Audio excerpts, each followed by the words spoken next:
আসসালামু আলাইকুম। সবাই কেমন আছেন? আশা করি সবাই অনেক ভালো আছেন। আলহামদুলিল্লাহ আমিও অনেক ভালো আছি। আজকে আমি আপনাদের সাথে শেয়ার করব সামুদ্রিক ছোটো মাছের ভর্তা।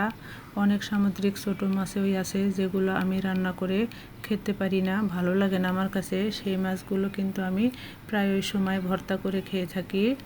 আবার অনেক ছোটো মাছ আছে যেগুলো চচ্চড়ি করে খেতে পারি। আজকে যে মাছটা দিয়ে ভর্তা করব, এই মাছটা রান্না করলে আমার কাছে তেমন একটা ভালো লাগে না, কেমন একটা সেন্ট আসে। সেই জন্য কিন্তু আমি এই মাছগুলা সবসময় ভর্তা বানিয়ে খেয়ে থাকি।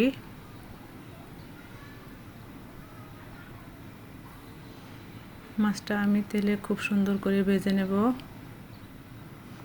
দিয়ে দিলাম একটু হলুদের গুঁড়া,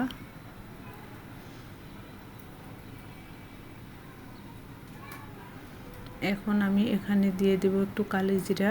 কালিজিরাটা দিলে কিন্তু ভর্তাটা খেতে খুব ভালো লাগে।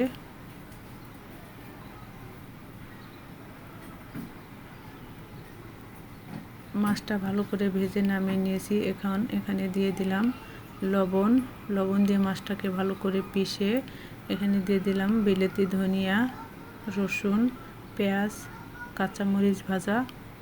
এখানে কিন্তু পেঁয়াজের পরিমাণটা একটু বেশি দিয়েছি যেহেতু কাঁচা মাছ। আমার ভর্তাটা কিন্তু পিষে নেওয়া শেষ হয়েছে। আপনারাও এভাবে বানিয়ে খেয়ে দেখবেন, ভালো লাগবে।